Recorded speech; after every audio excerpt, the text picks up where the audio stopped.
Last section में हम लोग एनिलीन की बात कर रहे थे।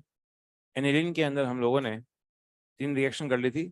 एक था आपका नाइट्रेशन, ब्रोमिनेशन, सल्फोनेशन। यही क्या था? नहीं, फिनॉल की क्या था? फिनॉल की रिएक्शन हम लोग कर रहे थे।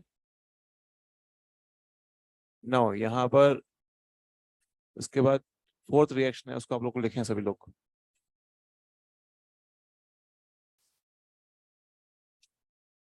Kolbe Smith reaction.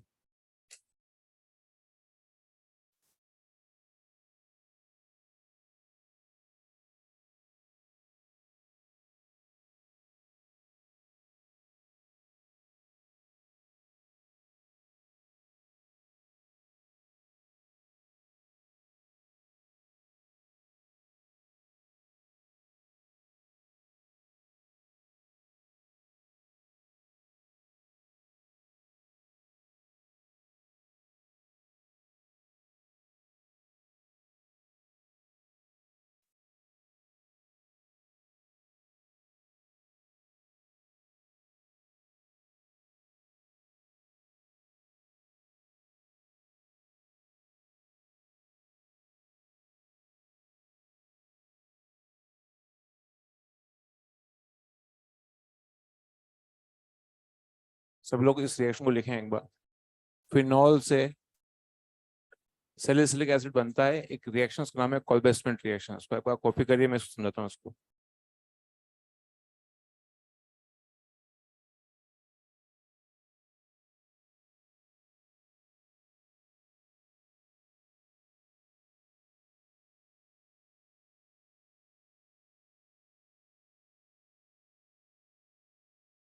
फिनॉल और एनिलीन के जो अभी हम लोग कर रहे हैं, इसके सारे क्वेश्चन जो आपको मिलेंगे मॉड्यूल नंबर 6 में मिलेंगे। तो मॉड्यूल नंबर 6 भी हम लोग डिस्कशन को नेक्स्ट लेक्चर से शुरुआत करेंगे हम लोग।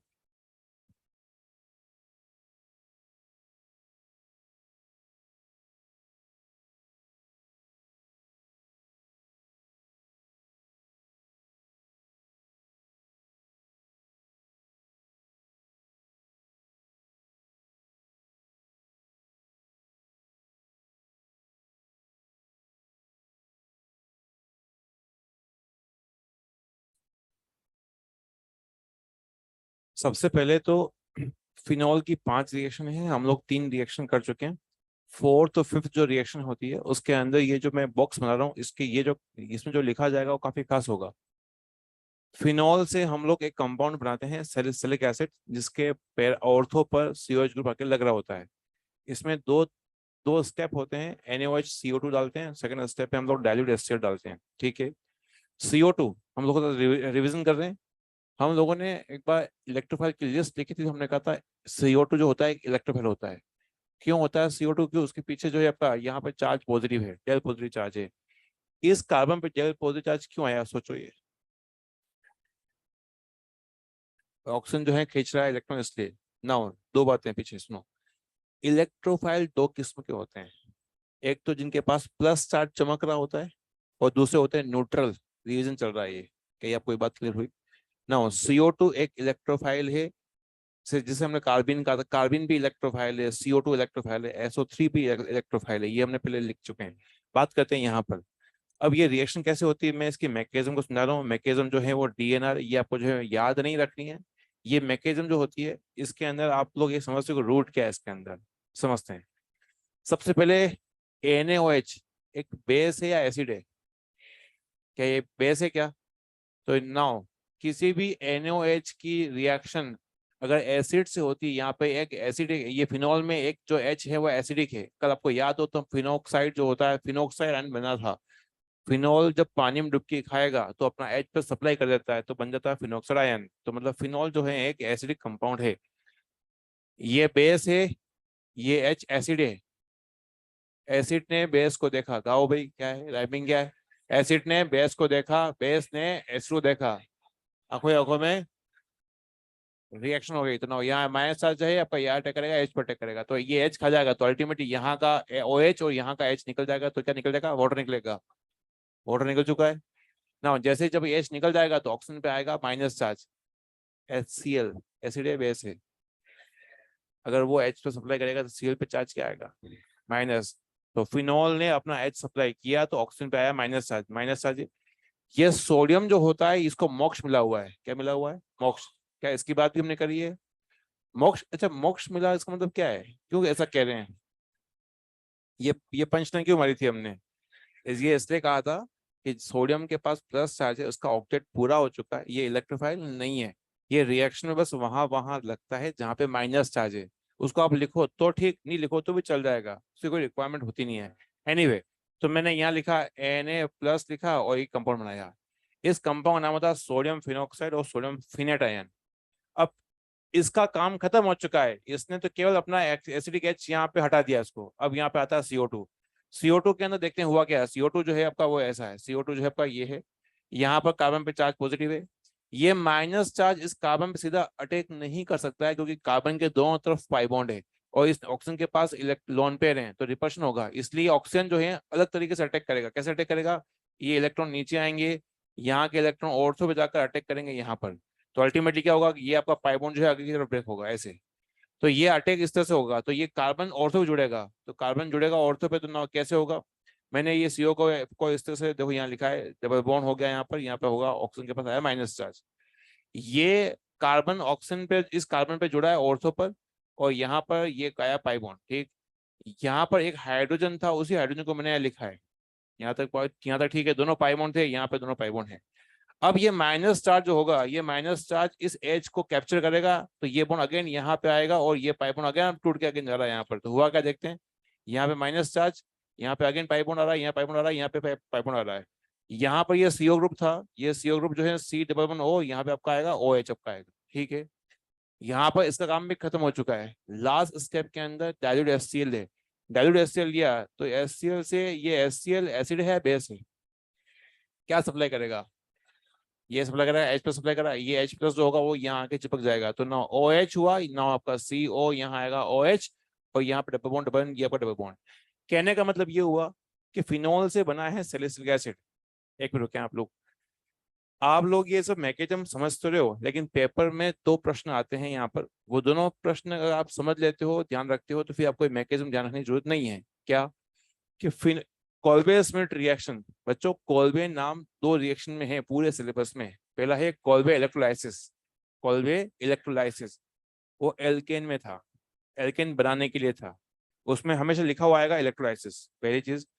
दूसरी चीज, ये 12 की रिएक्शन है, जो कि 12 NCERT में है, मॉड्यूल नंबर 6 में से क्वेश्चन है। कॉल्बे रिएक्शन, ये नाम लिखा गया NCERT में, और उसका पूरा नाम होता है कॉल्बे स्मिथ रिएक्शन। दो क्वेश्चन क्या क्या बनते हैं, पहला कि क्या से क्या बनता है इस रिएक्शन में, फिनॉल से सैलिसिलिक एसिड बनता है। दूसरा प्रश्न ये आता है कि इसका इलेक्ट्रोफाइल क्या है, क्या है? CO2। क्या यहाँ तक बात क्लियर हो रही है? ठीक है, इसको आप लोग ड्रॉ कर सकते हैं।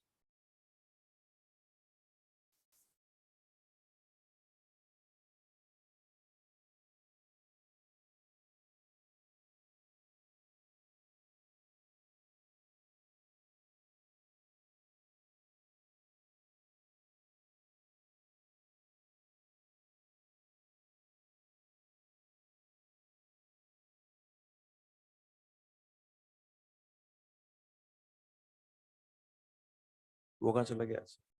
इधर।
इसमें ऑर्थो वाला प्रोडक्ट इसलिए बना है, या CO2 इलेक्ट्रोफाइल बेंजीन के ऑर्थो पर इसलिए अटैक कर रहा है क्योंकि यहाँ पे H बॉन्डिंग हो रही है। सैलिसिलिक एसिड के अंदर H बॉन्डिंग होती है।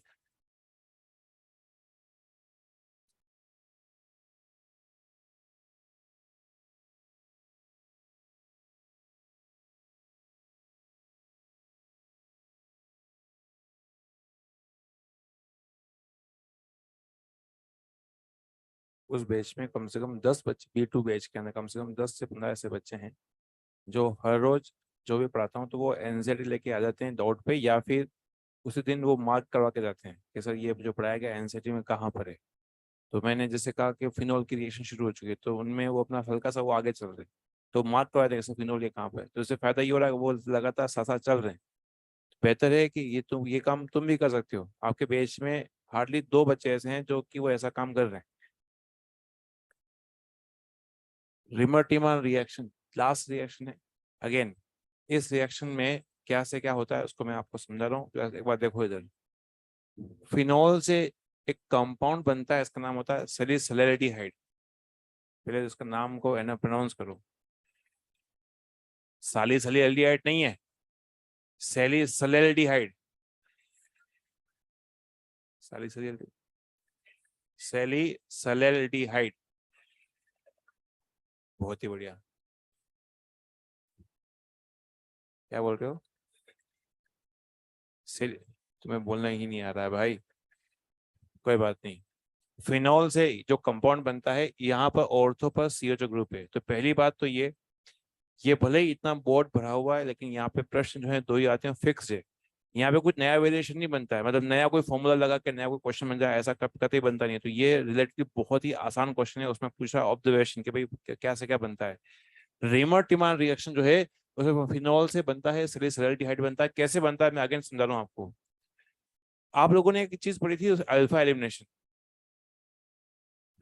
पहली बात तो जिनको नहीं पता है, इधर इधर, इसका नाम है CHCl3 है। इसका नाम होता है क्लोरोफॉर्म। क्या नाम होता है? क्लोरोफॉर्म। सबसे बदनाम केमिकल है, मोस्टली किडनी में के केस यहीं से होते हैं। क्लोरोफॉर्म सुना है? ठीक है, CID हो गया या फिर मूवीज में है ना, तो क्लोरोफॉर्म जो है आपका पेट्रोल,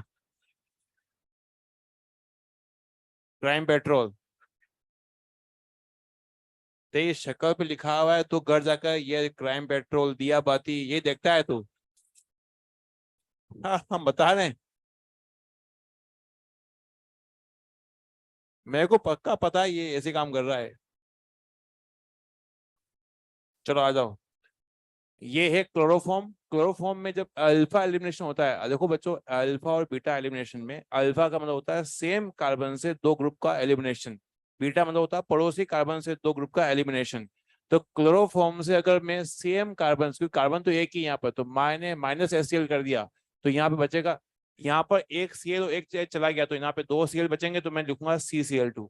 CCl2 का पूरा नाम होता है डाइक्लोरोकार्बिन। क्या नाम है इसका? डाइक्लोरोकार्बिन में इधर इधर देखो सभी लोग, ये कार्बन हुआ, ये Cl है, ये Cl है, यहाँ पर जो है आपका 2 इलेक्ट्रॉन है और एक खाली करे। बताओ कार्बन के चारों तरफ कुल कितने इलेक्ट्रॉन्स हैं? चारों तरफ यहाँ पर दो है आपका 1 2 3 4 5 6, तो यहाँ पर कितने इलेक्ट्रॉन हो गए? बहुत ही बढ़िया, एक बार बोल दो आप लोग।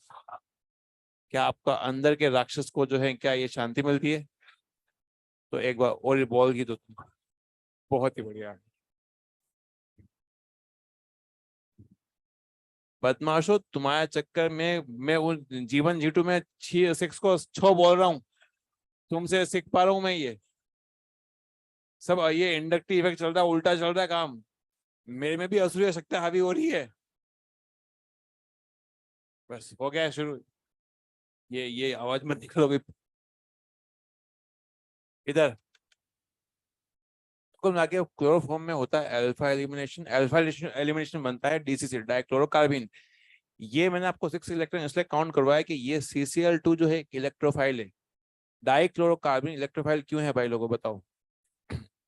क्योंकि कार्बन के पास ऑक्टेट के इलेक्ट्रॉन की कमी है, उसके पास I8 इलेक्ट्रॉन्स नहीं हो रहे हैं, इसलिए उसको इलेक्ट्रॉन चाहिए। जिस स्पीशीज को इलेक्ट्रॉन चाहिए वो होता है इलेक्ट्रोफाइल। क्या यहाँ तक बात क्लियर हो रही है ना? बात करते हैं अगेन।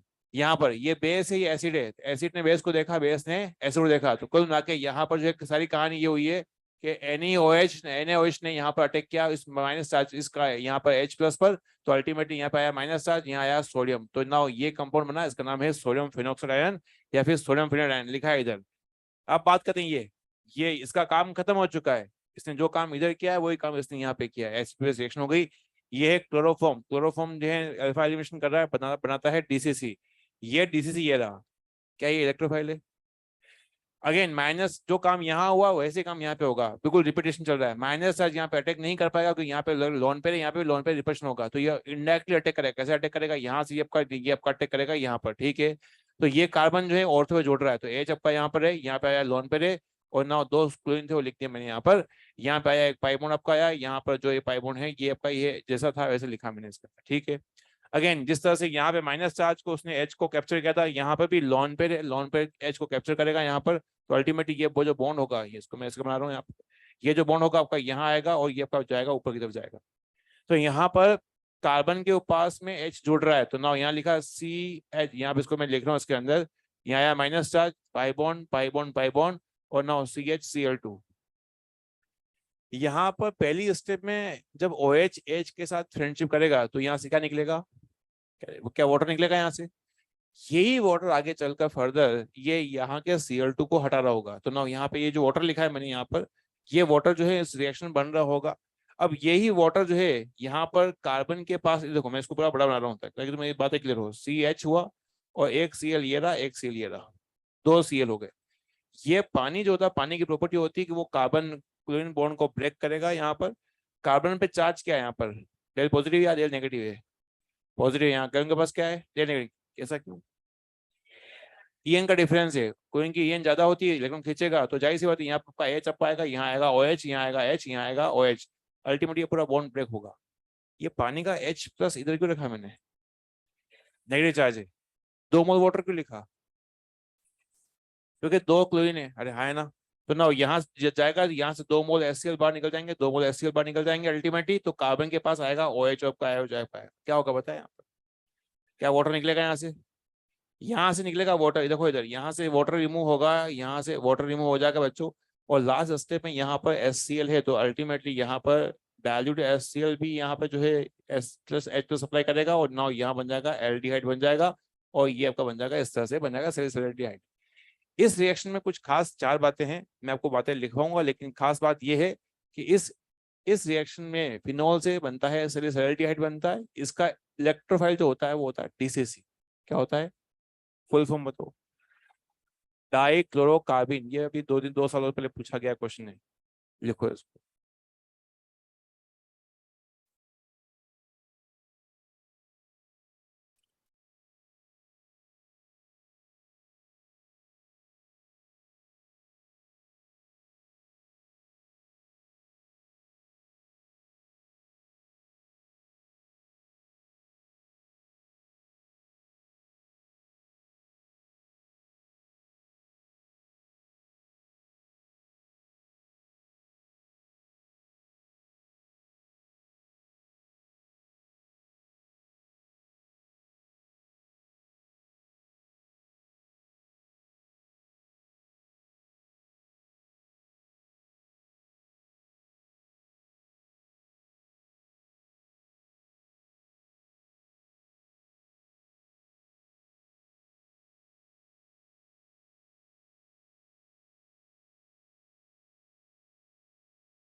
मैं किसको लिखा है डीएनआर, याद नहीं रखते।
इसमें आप लिखें पहला पॉइंट, कार्बिन दो किस्म की थी, वो तो पता है ना आपको, सिंगलेट और ट्रिपलेट। ये जियो से उन्होंने कर रखा है। कार्बिन का जिक्र वहाँ पे था, और पूरे अपने सिलेबस में कार्बिन जो है यहीं पे इसी रिएक्शन में है, और कहीं है ही नहीं। तो कार्बिन एक इलेक्ट्रोफाइल होता है, उसका एक ही एग्जांपल है जो अपने सिलेबस में है, रिमर रिएक्शन। CO2 भी एक इलेक्ट्रोफाइल होता है जो एक रिएक्शन इस रिएक्शन में है, इसलिए वो पढ़ाया जाता है GOC1 में।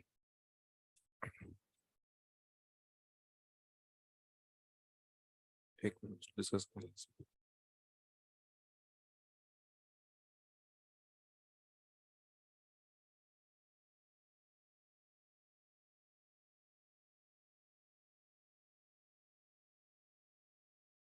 ना लिखें पहला पॉइंट, लिखें in Reimer reaction,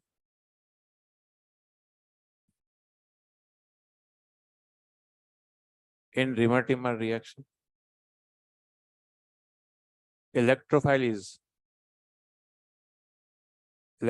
is DCC, dichlorocarbene,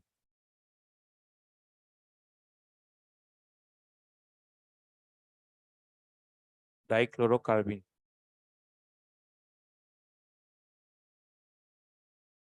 दूसरा पॉइंट लिखिए,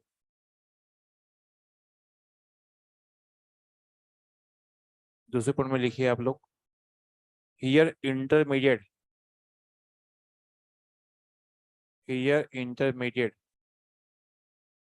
is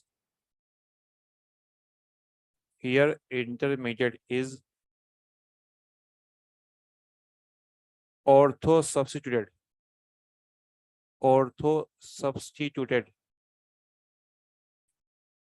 benzyl chloride,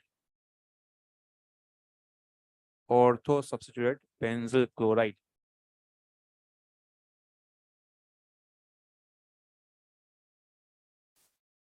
तीसरा पॉइंट लिखिए,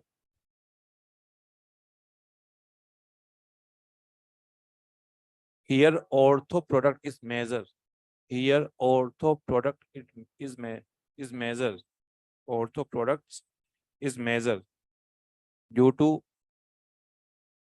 H bonding or chelation,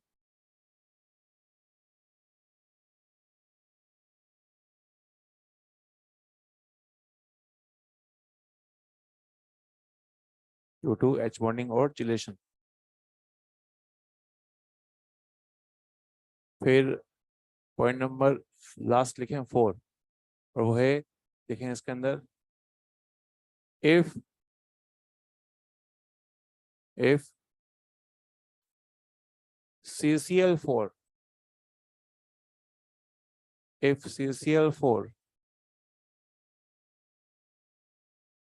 is taken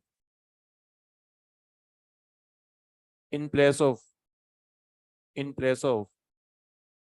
CHCl3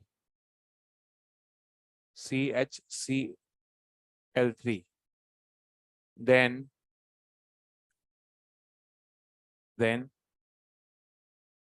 salicylic acid will form. Salicylic acid will form.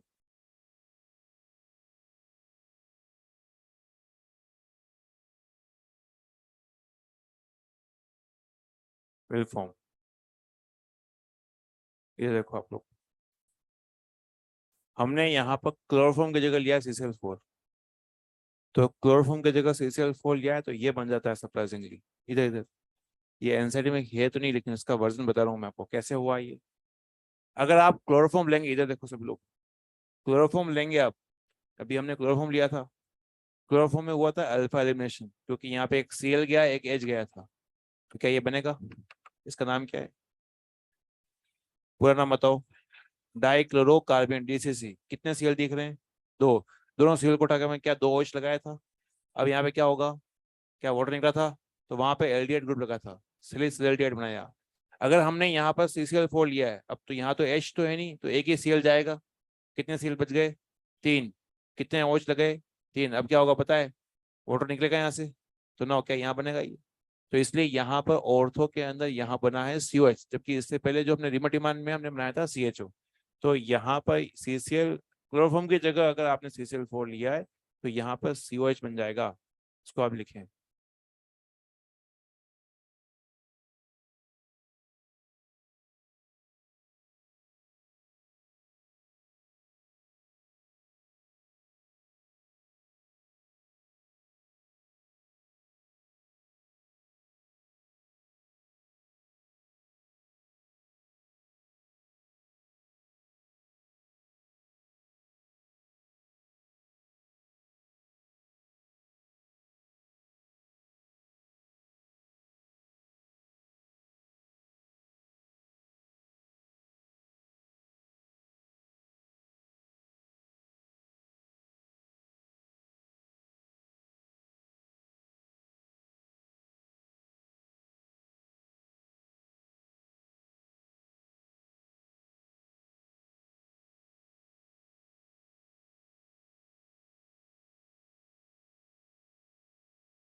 इधर बात करते हैं इंजन के ESR के अंदर। फिनॉल क्या 5 रिएक्शन हो चुकी है इंजन के अंदर, है तो 4 रिएक्शन। 2 रिएक्शन काफी इंपॉर्टेंट है, बाकी के 2 रिएक्शन के बारे में जो कॉन्सेप्ट है वो आप लोगों के पास में है, ठीक है। समझते हैं ब्रोमिनेशन, और ये पहली रिएक्शन जो है वो भी आपको कम से कम 50% आपको आती है। देखते हैं कैसे। हम लोगों ने, इधर इधर, अगर अच्छा, कल के लेक्चर में एक नया किरदार आया था, उसका नाम था शक्तिमान। शक्तिमान किसको हमने बोला था? बेंजीन पे O माइनस, उसका नाम था फिनॉक्साइड आयन। और एक और मॉलिक्यूल था, वो था NH2, वो था आपका एनिलीन। इन दोनों को शक्तिमान क्यों कहा था अपन ने? ये पंच लाइन क्यों दी थी? हमने ये कहा था कि ये दोनों के अंदर इलेक्ट्रॉन्स बेंजीन में जाएंगे, बेंजीन के ऑर्थो पैरा पर इलेक्ट्रॉन्स डेंसिटी बढ़ जाती है, तो इनके ऑर्थो पैरा पर काफी ज्यादा इलेक्ट्रॉन डेंसिटी होती है, तो काफी ज्यादा एक्टिवेटिंग हो जाती है, तो हमने कहा काफी शक्ति है। ऐसा पंच लाइन हमने दे दी ताकि याद रखने में आसानी हो। तो फायदा क्या था कि इन दोनों में जब भी ब्रोमीन लगाने की बारी आएगी तो इनके तीनों पोजीशन पर ब्रोमीन लगेंगे। क्या यहाँ तक बात क्लियर हो रही है? नाउ अब हम बात करते हैं एनिलीन। एनिलीन की रिएक्शन ब्रोमीन से करवाते हैं, चाहे वो नॉन पोलर हो या लेस पोलर हो, चाहे पोलर हो। इन दोनों ही केस के अंदर यहाँ पर जो है तीनों पोजीशन में ब्रोमीन लगता है, और ये कलर जो आपका इसका भी व्हाइट पीपीटी के फॉर्मेट में रहेगा ये। अब यहाँ पे डाउट क्या आता है, सुना डाउट। अब डाउट, सारी कहानी डाउट पर है। कई लोग बोलेंगे सर यहाँ पर अगर हमने फिनॉल लिया था तो फिनॉल में तो कहानी अलग थी। फिनॉल नॉन पोलर में तो मोनोब्रोमो कंपाउंड दे रहा था, एक ही ब्रोमीन लग रहा था यहाँ पर, लेकिन फिनॉल जब पानी के साथ रिएक्शन कर रहा था तो वहां पे 3 जगह जो है आपका वहां पे ब्रोमीन लग रहा था। ऐसा क्यों? तो उसका जवाब था, अगेन रिवीजन करवा रहे हैं, कि फिनॉल जब नॉन पोलर के अंदर जब जाएगा तो डिसोसिएट नहीं होता है, फिनॉल फिनॉल ही था, फिनॉल फिनॉल ही रहता है, और एक पोजिशन में ब्रोमीन लगता है, और चाहे ऑर्थो पर चाहे पैरा पर। मेजर जो था वो पैरा वाला था। लेकिन फिनॉल जब पानी में डुबकी खाता है तो वो शक्तिमान बनाता है, मतलब फिनॉक्साइड आयन बनाता है, और फिनॉक्साइड आयन की वजह से वहां पे तीनों पोजीशन पर ब्रोमीन लग जाता है।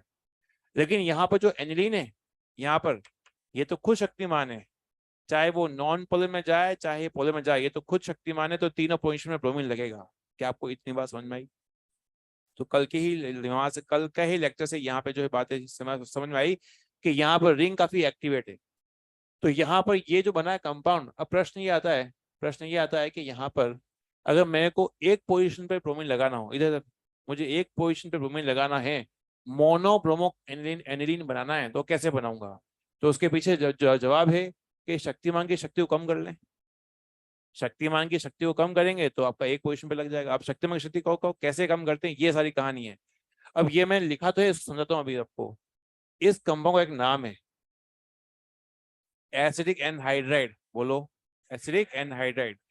यहाँ पर बच्चों इस कार्बन पे जो है चार्ज पॉजिटिव है। अभी फिर जो मैं रिएक्शन लिख रहा हूँ ये आगे चल के अगेन जो है आपका NSR में आपका आगे आगे आएगा ये, कि यहाँ पर पॉजिटिव चार्ज है, यहाँ पर लॉन पेयर है, तो ये लॉन पेयर जो है यहाँ पे अटैक करेंगे, अटैक करेंगे तो इस पूरे पार्ट को हटा देंगे। देखते हैं हुआ क्या है यहाँ पर, पूरा पार्ट कैसे हटा।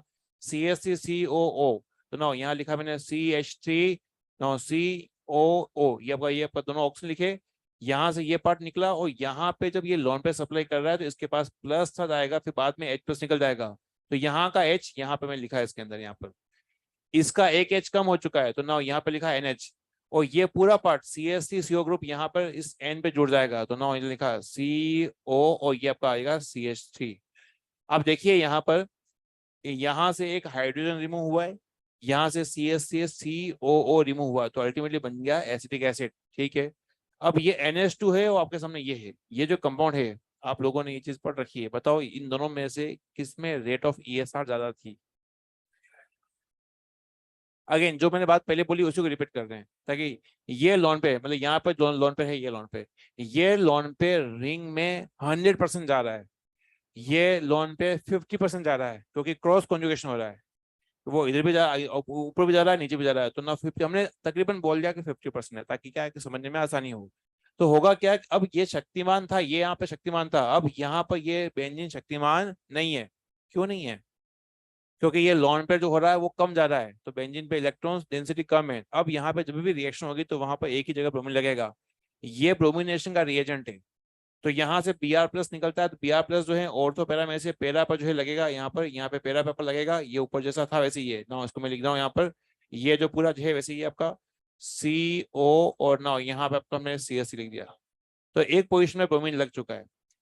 ना लास्ट स्टेप के अंदर ये हमने किया हाइड्रोलाइसिस। हाइड्रोलाइसिस जो होता है बच्चों H+ OH ऐसे भी लिखते हैं, या पानी दे देगा या फिर लिखा H3O+, सब सारी सारी कहानी सेम ही है। पानी से बॉन्ड टूटेगा। कोई बता सकता है इस नाइट्रोजन कार्बन में से किसके पास प्लस चार्ज है, किसके पास माइनस चार्ज है? यहाँ प्लस चार्ज है, यहाँ पे क्या है, माइनस चार्ज है। मुझे पानी से तोड़ना है, इन इस बॉन्ड को पानी से तोड़ना है, तो कितने मोल पानी चाहिए? एक बोल, पानी का एच कहाँ रखूँ? क्या यहाँ पे रखूँ एच और यहाँ रखूँ ओ एच? क्या ब्रेक कर दें इसको? ये करा ब्रेक तो ना, यहाँ पे हुआ NH2 हो गया, यहाँ पे यहाँ पे आ जाएगा ब्रोमीन, आपका आ जाएगा अल्टीमेटली CH3COOH, यहाँ से निकल जाएगा CH3 नो COOH निकल जाएगा। एक मिनट रुकिए, आप लोग सुनाना कुछ और। अब ये मैंने कर तो दिया है, कुछ बातें जो खास खास है वो सुनाता हूँ मैं आपको। बच्चों, एनसीईआरटी ने डीएक्टिवेशन, प्रोटेक्शन और एसिलेशन ये तीनों दे रखे। इन तीनों का मतलब सुनाता हूँ। ये जो था काफी एक्टिवेटिंग था, अच्छा एक्टिवेटिंग था, शक्तिमान था ये शक्तिमान की शक्ति हमने कम कर दी। तो शक्तिमान की शक्ति कम गई तो उसको हमने बोला डीएक्टिवेशन। क्या किया है? डीएक्टिवेशन। डीएक्टिवेशन का मतलब ये है कि इस बेंजीन में काफी इलेक्ट्रॉन है, यहाँ पे इलेक्ट्रॉन थोड़े कम है क्योंकि इसको सप्लाई कम हो रही है। फिर इसका है प्रोटेक्शन किया है, मतलब ऐसा भी कह सकते हैं कि एच को हटा के हमने यहाँ पे जो है ग्रुप जो है लगाया है, तो हमने इसका क्या प्रोटेक्शन किया है, बेंजीन का प्रोटेक्शन किया है। अगर बेंजीन का प्रोटेक्शन हम लोग नहीं करते तो बेंजीन के ऊपर तीनों पोजिशन में ब्रोमीन लग जाता। ठीक, उसके बाद एक शब्द है एस्टाइलेशन। इससे पहले मैं इसको बोलूं, मैंने आपको यहाँ पर एक ग्रुप समझाया था, वो था असाइल ग्रुप। क्या ये असाइल ग्रुप है?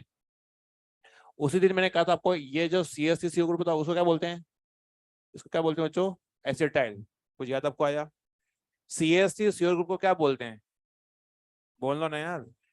Acetyl group. हमने इस एनिलीन के H को हटाकर हमने यहाँ पे कौन सा ग्रुप लगाया है? COCH3। कौन सा ग्रुप लगाया है? तो हमने COCH3 ग्रुप को अटैच किया है, तो इसी वजह से यहाँ पर हम लोगों ने कहा एनिलीन का हमने लोगों ने किया है एस्टाइलेशन किया है। इस यहाँ से यहाँ पे हमने जो किया है, इससे क्या फायदा हुआ है कि बेंजीन में इलेक्ट्रॉन थोड़े कम हो गए, अब बेंजीन पर एक ही पोजीशन पर यहाँ पे लगा है। ये आपका मेजर बनाया हमने। एक माइनर माइनर भी बनेगा, वो होगा आपका ऑर्थो वाला, लेकिन हम मेजर रिएक्शन में अगर माइनर की बात करते हैं तो वो सोच चलाया।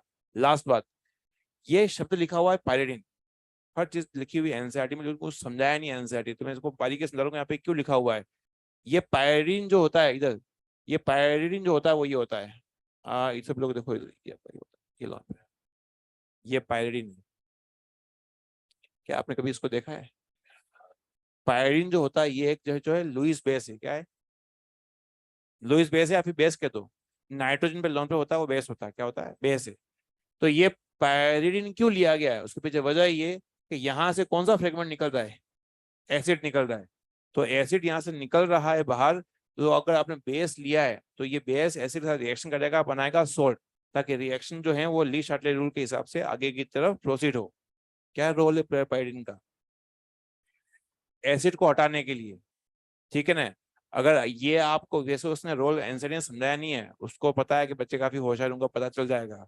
तो ये यहाँ पर जिनको नहीं पता है, बताया कि इसका रोल क्या है। अदरवाइज आपने यहाँ पे शक्तिमान की शक्ति कम करी और अल्टीमेटली मोनोब्रोमो कंपाउंड बनाया है। क्या आपको ये समझ में आया?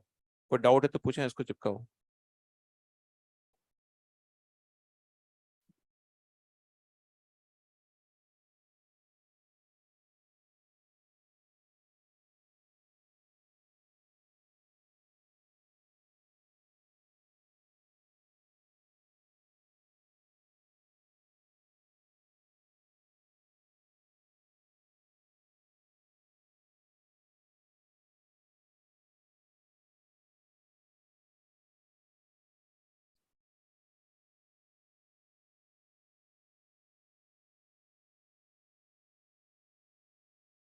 जी।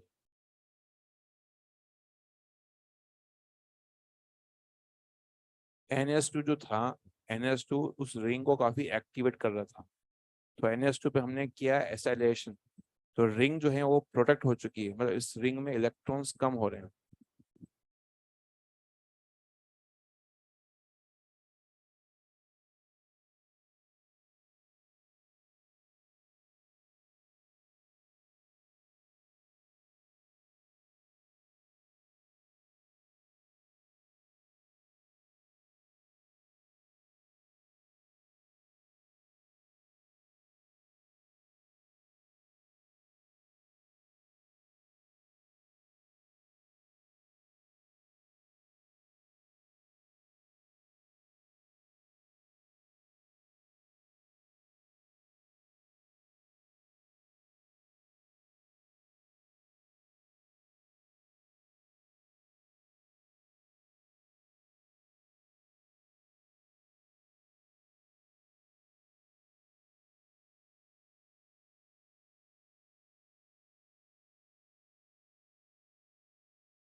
क्वेश्चन पूछा गया ऑनलाइन, फिनॉल का ईएसआर एनिलीन से ज़्यादा होता है, पर जब हम लोग लेस पोलर सॉल्वेंट में जब एनिलीन को डालते हैं तो वो ऑर्थो पोजिशन में क्यों नहीं होता जैसे फिनॉल में होता है। सुपरमैन था ये, मूर्ख, शक्तिमान था ये किरदार है वो ध्यान रखने। जो ये डाउट है उसका मैं आंसर दे रहा हूँ। देखिए ऐसा है कि फिनॉल जो था, फिनॉल शक्तिमान नहीं था। वो उसके रिंग बहुत ज्यादा जो है बहुत एक्टिवेट नहीं थी। तो फिनॉल नॉन पोलर के अंदर फिनॉल फिनॉल ही था। तो वहां पर ऑर्थो पेरा कंपाउंड बने, ऑर्थो या पेरा ब्रोमो कंपाउंड बनते हैं। लेकिन फिनॉल की रिएक्शन जब पानी से होती है तो वो फिनॉक्साइड आयन बनाता है। तो फिनॉक्साइड आयन से ट्राई ब्रोमो कंपाउंड बनता है। जबकि यहाँ पर NH2, बेंजीन पर NH2 लगा हुआ है, ये एनिलीन जो है ये अपने आप में खुद शक्तिमान है, चाहे वो नॉन पोलर में हो चाहे पोलर में हो। उम्मीद करता हूँ समझ में आया होगा।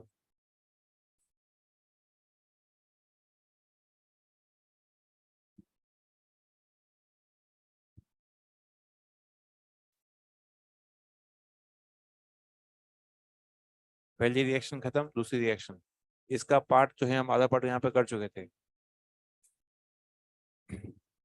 नाइट्रेशन के बाद फिर आपके पास क्वेश्चन आपके आने वाले हैं इधर। नाइट्रेशन में इस मिक्सचर का क्या नाम था? नाइट्रेटिंग मिक्सचर, ठीक है, ये नाइट्रेटिंग मिक्सचर। इनमें से कौन सा एसिड है कौन सा बेस है? यहाँ पर HO3, जब भी कोई एसिड लेते हैं साथ में तो अगर जो स्ट्रॉन्ग होता है वो एसिड होता है, जो वीक होता है वो बेस होता है। इन दोनों की टक्कर से NO2+ आयन बनते हैं, वो जो है आपका नाइट्रोनियम आयन है। ये कंपाउंड एनिलीन है। एनिलीन जो है ऑर्थो पैरा डायरेक्टिंग होता है, तो ऑर्थो पैरा दोनों बनते हैं और पैरा वाला मेजर है। यहाँ तक सब कुछ सही चलता है, लेकिन सरप्राइजिंगली इस रिएक्शन में मेटा बन जाता है। तो आपकी एनसीईआरटी में एकमात्र ऐसी रिएक्शन जिससे ऑर्थो मेटा पैरा सब बना रखे हैं, और ये जो परसेंटेज है वो सब एनसीईआरटी से उठाए गए हैं। सरप्राइजिंग क्या है कि ऑर्थो बनता है पेरा बनता है, यहाँ तक ठीक है, पेरा बनता है मेजर वो भी ठीक है, लेकिन मेटा कैसे बना, तो मेटा क्यों बना, तो वो मैंने क्वेश्चन टैग लगाया है और ये मैं समझा रहा हूँ। ये क्वेश्चन जो है आया है 2 साल पहले ना। ये यहाँ पर ये जो मीडियम है इसका एसिडिक मीडियम है। एसिडिक मीडियम क्यों भाई? क्या H4 है ना? तो ना यहाँ पे आपका H+ है। ये एसिडिक मीडियम से आपका जो है आपका H पे आया H+। ये NH2 के पास लोन पे ये बेस है। ये बेस जो होगा अगेन, एसिड ने बेस को देखा, बेस ने फिर और ये तो एसिड बेस रिएक्शन हो गई यहाँ पर। तो एसिड बेस रिएक्शन होगी तो ना ये अपना लोन पे सप्लाई करेगा इसको।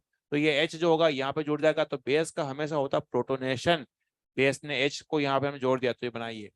अब ये NH3 जो है एक DG ग्रुप है। DG ग्रुप की वजह से ये एक मेटा डायरेक्टिंग कंपाउंड है। इसका नाम होता है एनिलीनियम आयन। क्या नाम होता है?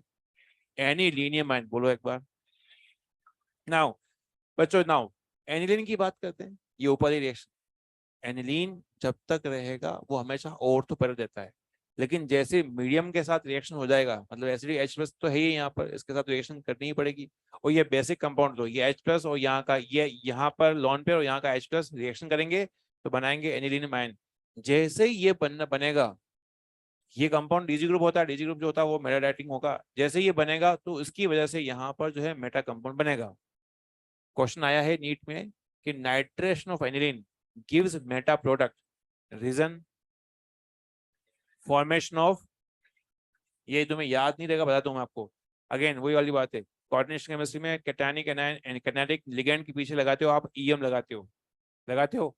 इसका नाम क्या है? एनिलीन। इसमें लगाया +, तो क्या नाम आएगा? Anilinium ion. क्या नाम आएगा? Anilinium ion. अब इसके अंदर इसका नाम भी यहाँ लिख दो ना, ये इसका नाम भी होता है एस्टेनिलाइड। इसको भी आप लोग एड ऑन कर दीजिए, एस्टेनिलाइड। और उसको आप लिखें आप लोग। अब एक क्वेश्चन दे रहा हूँ उसको आप अटेम्प्ट करें।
एक क्वेश्चन दे रखा है, उसका अटेम्प्ट करें।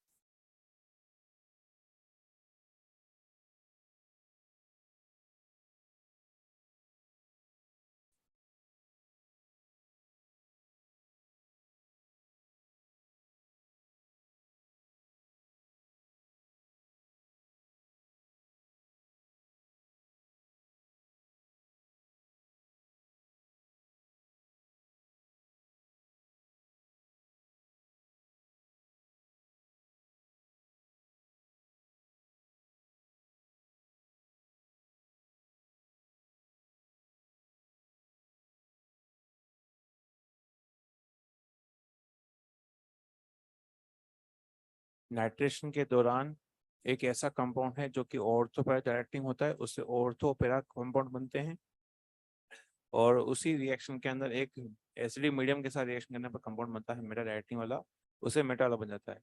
इनके जो परसेंटेज है, ये एक्सपेरिमेंटल है, इनके बारे में अपन कोई कमेंट नहीं कर सकते कि 2% ही क्यों बना, ये 47 क्यों बना, ऐसा हम लोग नहीं करते। हम लोग तो बस बताया कि भाई हाँ यार तो कुछ ऐसा होता है।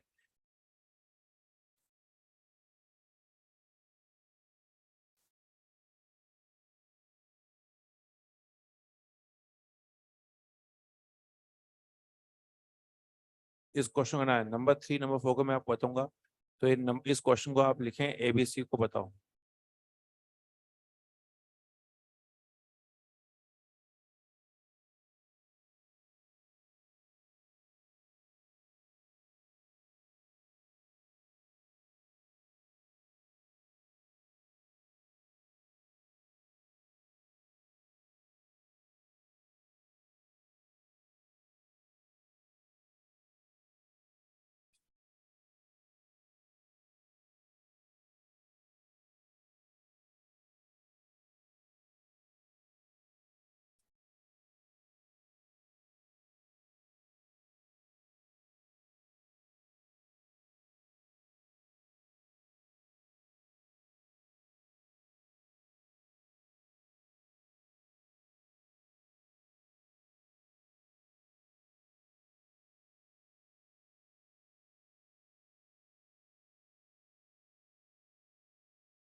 क्या ए वाला कंपाउंड बनाओ,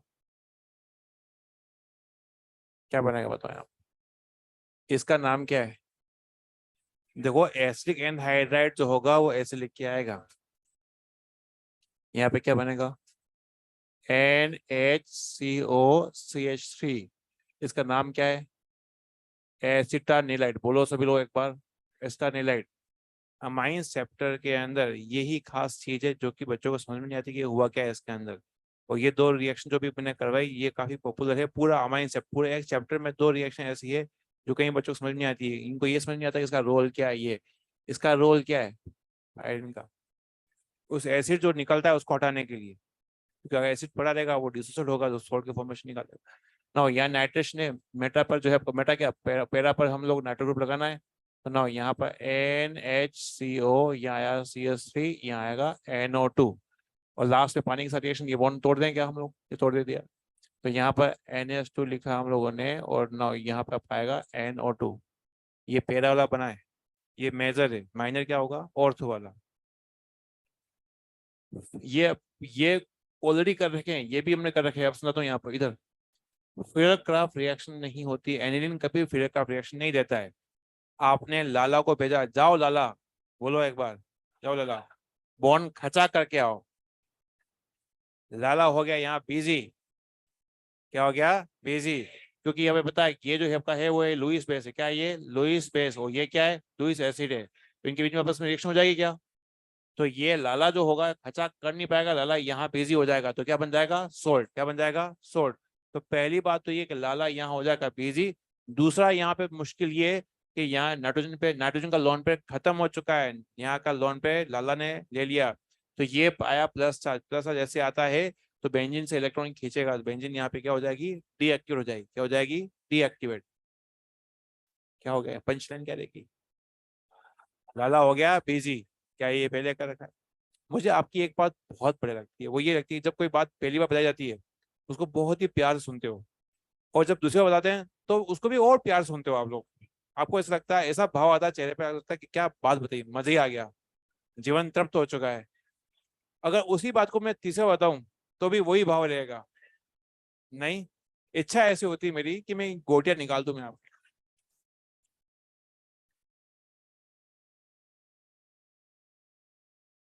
ये बता रखा था, लेकिन यूं नहीं कि बता रखा, हाँ ये तो पता है, ऐसा है ना, ना ना ना, मजा ले।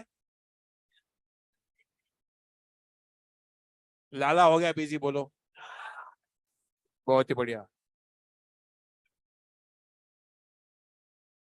अब तो मेंटर हूँ भैया, हाँ। चलो आओ उधर, ना आओ उधर।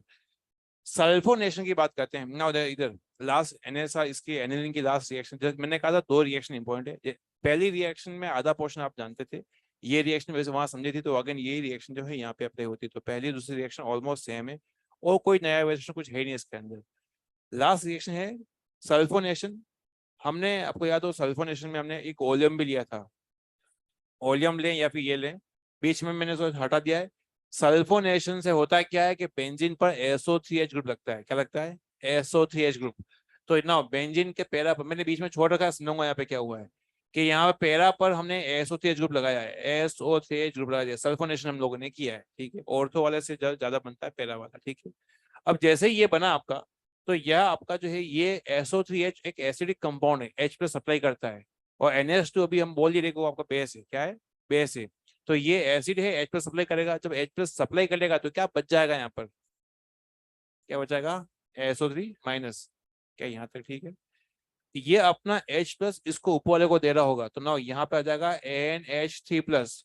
हुआ क्या देखते हैं बच्चों, ये बेस था, ये एसिड है, एसिड H प्लस देने के लिए उतावला है, बेस जो है H प्लस लेने के लिए उतावला है, तो इसने अपना प्रोटॉन यहाँ ऊपर ट्रांसफर कर दिया है। ये कंपाउंड जो बना है, इसको आप पढ़ते हो बायो में, ये है कंपाउंड ज्यूटर आयन से, क्या है ये, ज्यूटर आयन।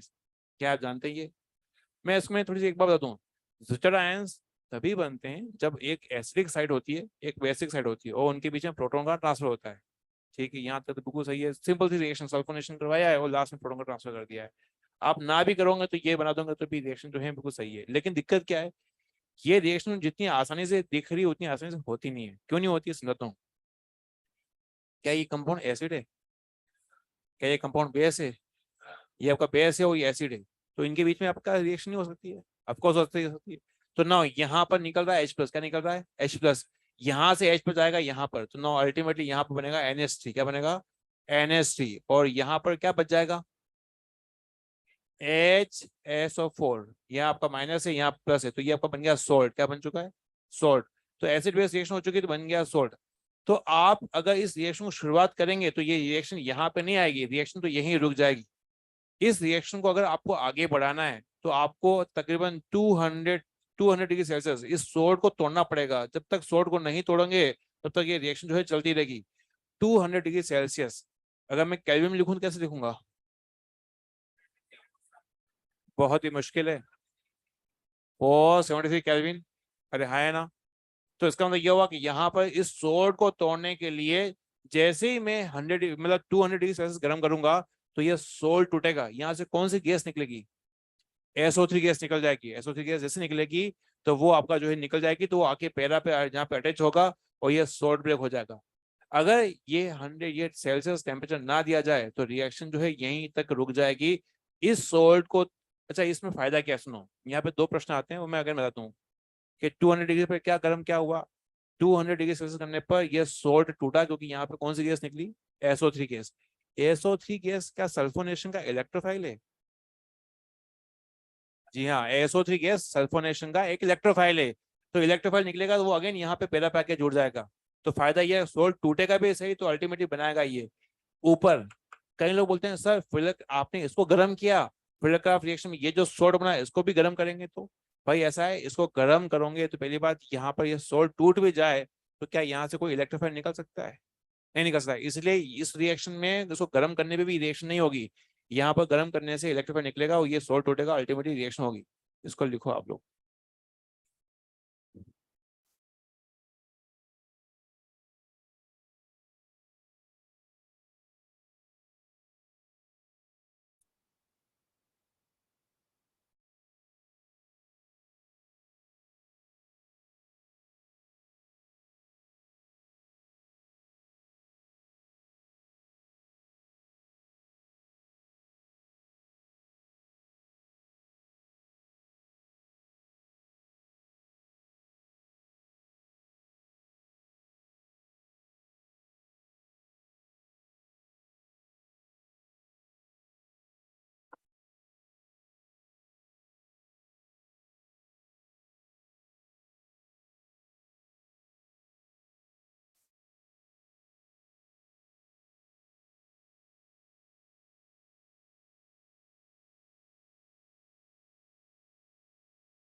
सल्फोनेशन अंतिम रिएक्शन थी एसआर ऑफ एनिलीन।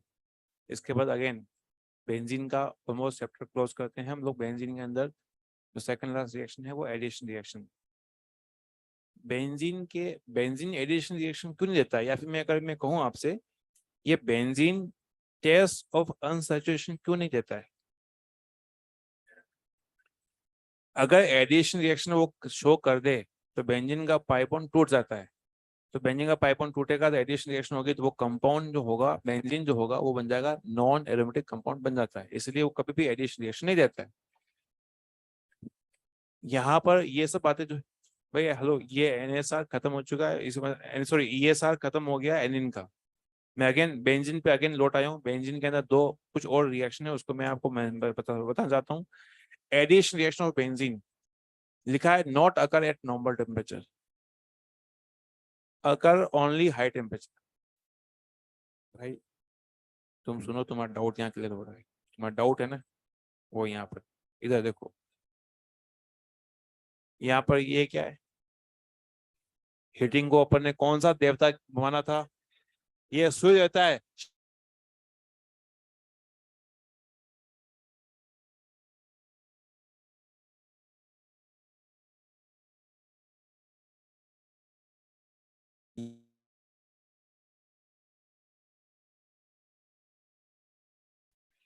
हाँ, क्या यहाँ पर जो है, यहाँ पर इसके अंदर क्या यहाँ पे होमोलैटिकल केस होंगे? तो ना यहाँ पे आपका होमोलैटिकल केस होंगे, तो ये बॉन्ड टूटेगा ऐसे, तो ना ये बेंजिंग के सारे बॉन्ड टूट जाएंगे। तो ना इसके अंदर डोंट, यहाँ पे हाइड्रोजन हाइड्रोजन भी है ना, क्या ये बॉन्ड भी टूटेगा ऐसे? अरे है ना, ऐसे टूटेगा। किसकी वजह से टूटा ये? हाँ, तो यहाँ पर बेंजीन में कुल कितने रेडिकल बनेंगे? 6। अरे वाह, मजा ही आ गया। चलो एक बार और बोल ही दो। बहुत ही बढ़िया।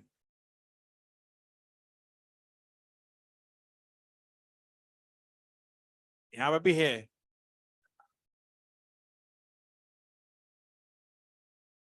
पूरा तुम्हें पूरा एंटरटेनमेंट, पूरी पूरी फीस वसूल करेंगे तुम्हारी इधर। तो यहाँ पर बेंजीन पर जो है, यहाँ पर 3 मोल हाइड्रोजन लगेगा, तो ना यहाँ पर जो है, यहाँ पर 6 जो है आपका हाइड्रोजन लग जाएंगे यहाँ पर। यहाँ पर ये जो हुआ है, बेंजीन जो है, बेंजीन एरोमेटिक था, ये कंपाउंड जो है अब नॉन एरोमेटिक कंपाउंड बन चुका है। तो नॉर्मल टेम्परेचर पर ये रिएक्शन पॉसिबल नहीं है, क्योंकि ये रिएक्शन जो है इसमें एक अनस्टेबल कंपाउंड बनता है। इसीलिए यहाँ पे हाई टेम्परेचर रिएक्शन होगी। क्या नॉर्मल टेम्परेचर रिएक्शन हो सकती है? नहीं हो सकती है। ठीक है।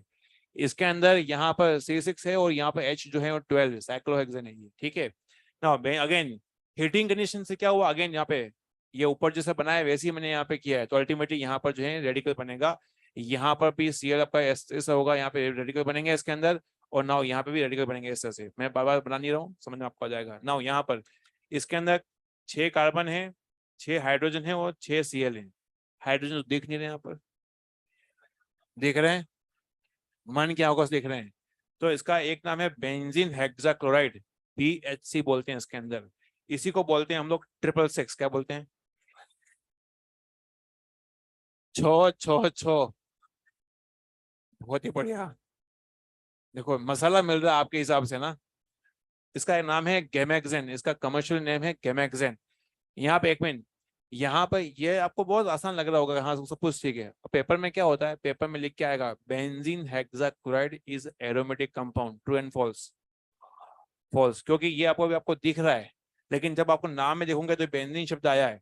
तो ये पीछे जो क्लोराइड लिखते हैं हम, ब्रोमाइड लिखते हैं, बेसिकली ये common name, it is not IUPAC name. ये जो नाम लिखा गया है वो एक कॉमन नेम है, बेंजीन हेक्साक्लोराइड, क्योंकि बेंजीन से कंपाउंड बनता है। तो सोर्स के हिसाब से भी नाम दे दिए गए हैं। तो यहाँ पे ये ध्यान रखना कि ये कंपाउंड जो है एक नॉन एरोमेटिक कंपाउंड है। चिपकाओ इसको। क्या आपका डाउट दूर हुआ? Very good.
क्वेश्चन देता हूँ, क्वेश्चन दे रहा हूँ गधे, कह रहा है नो सर।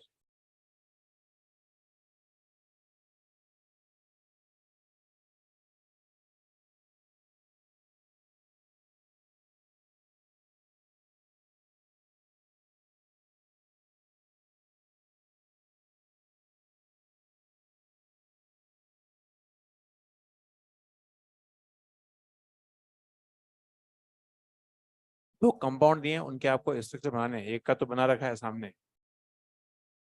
फिर भी कई लोगों से नहीं बनेगा।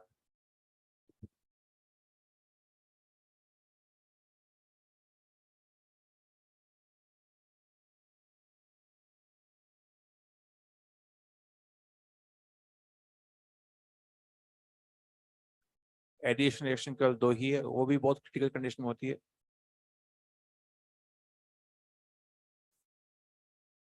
बेंजीन के अंतिम रिएक्शन वो है ऑक्सीडेशन ऑफ बेंजीन कंपाउंड।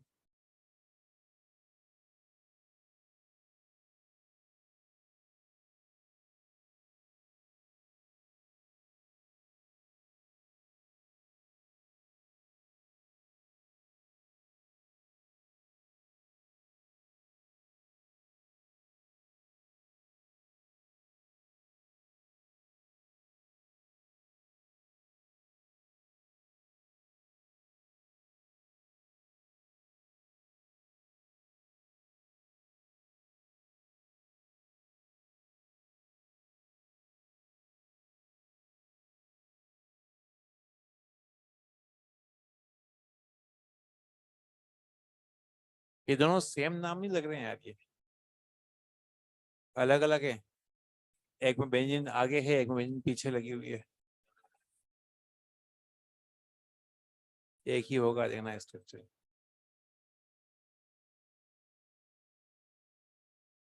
उल्टा कर दें इसको, बहुत ही बढ़िया।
हो गया।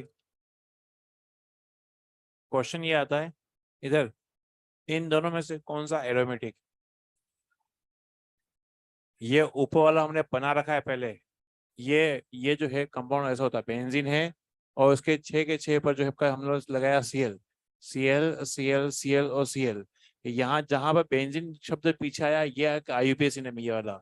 लेकिन जो बेंजीन शब्द पहले आगे आया, लास्ट में आया क्लोराइड। हम लोग क्लोरी आईयूपीएसी में हेलोजन को लिखते हैं क्लोरो ब्रोमो ऐसे लिखते हैं। अरे भी नहीं लिखते हैं, 2 क्लोरोपेंटेन, 2 क्लोरोब्यूटेन लिखते हैं ना। भाई तुम भूल गए यार, हमने 3 ब्रोमोहेक्सेन। तो ये आईयूपीएस में लिखते हैं ब्रोमो क्लोरो फ्लोरो एस्टर्स आयोडो। लेकिन कॉमन नेम में हेलोजन को लिखते हैं chloride, ethyl chloride, methyl chloride, isopropyl chloride asters लिखते हैं। तो ये जो क्लोराइड है ये कॉमन नेम है, ये कॉमन नेम वाला वो जो शब्द है वो ये ना, यहाँ पर ये ऐसे है। तो ये डायग्राम बना से, डायग्राम तुमने इससे क्यों बनवाया, क्योंकि इस पे जो क्वेश्चन आएगा वैसे आता है statement, hexachlorobenzene and benzene hexachloride both are aromatic compound. तो यहाँ पे हाँ फॉल्स, क्योंकि यहाँ पे दोनों में बेंजीन शब्द आया है, इसलिए कहीं बच्चे गलत कर देते हैं। आज की लास्ट रिएक्शन अब मैं क्वेश्चन दे रहा हूँ इसके, ऑक्सीजन और बेंजीन 4 रिएक्शन है इसमें। ये ऑक्सीजन और बेंजीन कंपाउंड, ऑक्सीजन में बच्चों कोई मैकेनिज्म नहीं होती है, हमें रिजल्ट याद रखने होते हैं। क्योंकि बहुत फास्ट रिएक्शन होती है। Acidic KMnO4 dichromate chromic acid, इनमें बेंजीन पे कोई भी ग्रुप लगे और वो ग्रुप जो है 1 कार्बन 2 कार्बन या फिर 3 कार्बन या 5 कार्बन 10 कार्बन कुछ भी लगे यहाँ पर, तो सबको हटाकर ये लगा देगा, ये करेगा COH ग्रुप। क्या करेगा, यहाँ बेंजीन के ऊपर 5 कार्बन हो, 5 कार्बन हट जाएंगे, सिर्फ यहाँ पे आ जाएगा COH। क्या जाएगा, COH। अगर आपने बेसिक मीडियम लिया है, तो बेसिक मीडियम लिया है तो एसिड बेस की रिएक्शन हो जाएगी तो सॉल्ट बन जाएगा। मतलब KMnO4 तो जैसा काम करता है वैसे ही करेगा। ये बेसिक मीडियम जो होगा, तो बेसिक मीडियम में क्या होगा, एसिड ने बेस को देखा, बेस ने एसिड को देखा, तो क्या हो जाएगा, सॉल्ट बन जाएगा। तो ये बेसिक मीडियम ये रहेगा। तो जी ग्रुप जो है ये सारे हो सकते हैं, तो सारे के सारे जो है ये कंपाउंड जो है बनाएंगे। अब क्वेश्चन कैसे आता है इसका अटेम्प्ट करें, लिखें इसको।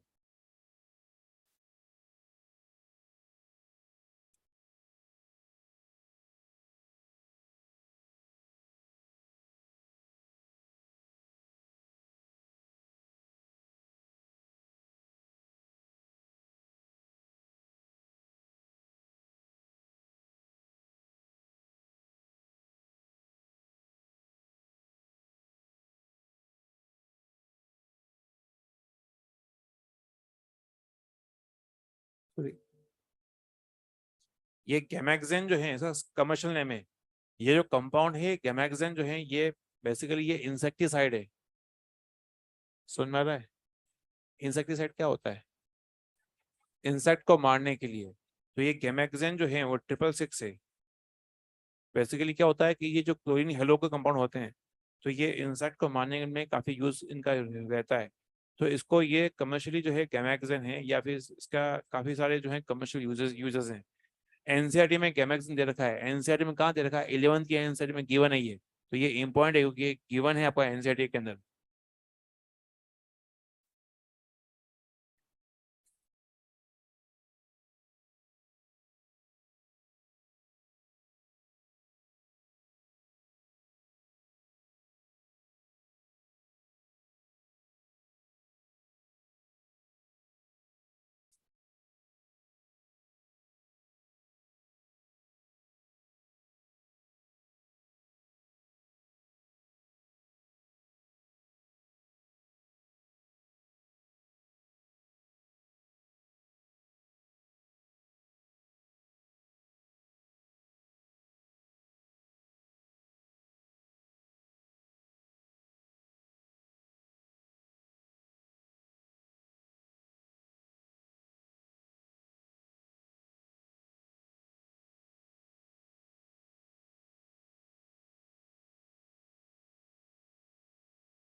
आज क्लास 3 क्वेश्चन दिए उसको निपटाओ।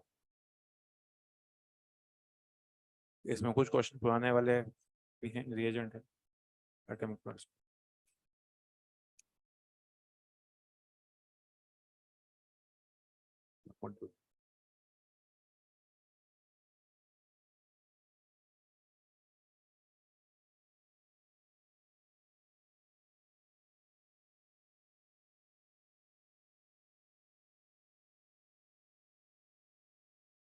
हाँ,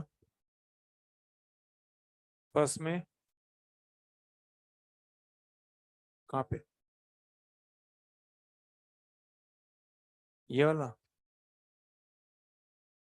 बेंजीन के ऊपर अगर सपोज कोई क्या KMnO4 जो होता है, KMnO4 के अंदर नॉर्मली हीटिंग कंडीशन दी जाती है। अगर सपोज नहीं दी जाती है तो वहां पे बेंजीन के ऊपर सपोज कोई ग्रुप लगा हुआ है, KMnO4 के पास इतनी ताकत नहीं कि बेंजीन के पाई इलेक्ट्रॉन्स को तोड़ दे। वो हमेशा जो है बेंजीन के ऊपर जो ग्रुप लगा हुआ उस पर रिएक्शन करता है।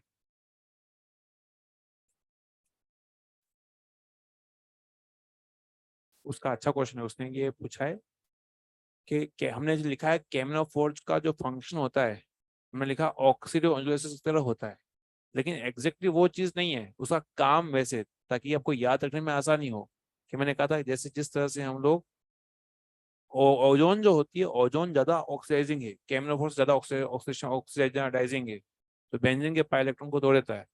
लेकिन केमिनोफोर के पास इतनी ताकत नहीं है कि वो बेंजीन के पाई इलेक्ट्रॉन को तोड़ दे। वहां हमने ऐसा क्यों लिखा, वहां पे हमने ऐसे लिखा ताकि याद रखने में आसानी हो, जिस तरह से ऑक्सीजन में हम लोग करते हैं वैसे ही हम लोग यहाँ पे ओजोन में करते हैं, वैसे ही केमिनोफोर में कर सकते हैं।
ये कौन है, क्या करेगा, खर्चा करेगा, प्लस आएगा माइनस आएगा, तो ना यहाँ पर जो है प्लस जो है यहाँ पर जो है जुड़ जाएगा, तो ना CH2 ये आ जाएगा CH3। क्या याद आपको आया?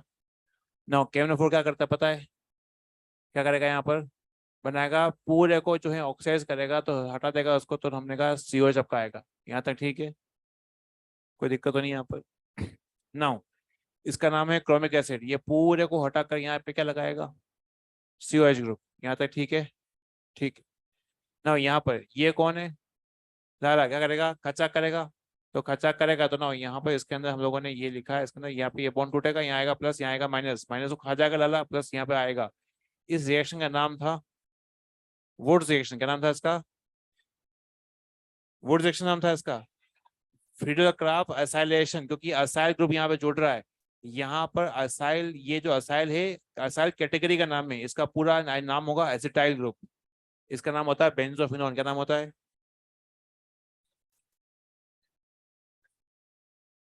एस्टोफिनोन। ना क्या करेगा ये हटाएगा इसको, क्या करेगा इसके अंदर, यहाँ बनेगा सॉल्ट, बनेगा COO आएगा माइनस चार्ज, यहाँ आएगा प्लस चार्ज। लास्ट हिस्से में दे रखा है H+, तो अल्टीमेटली जो है माइनस होगा, वहां पे H जुड़ जाएगा, तो बनेगा बेंजोइक एसिड। ये सब रिएक्शन पढ़ रहे हैं, ये आगे चलकर 12th NCERT के अंदर, 12th NCERT में इससे बेंजोइक एसिड बनाया गया है। तो बेंजोइक एसिड बनाने की ये रिएक्शन है जो कि हम लोग पढ़ रहे हैं अभी, वो फिर वहां की रिएक्शन को भी कवर कर रहे हैं। आज के लेक्चर बेस मैंने कुछ क्वेश्चन दे रखे हैं, उसका निपटा के आइएगा। Thank you so much.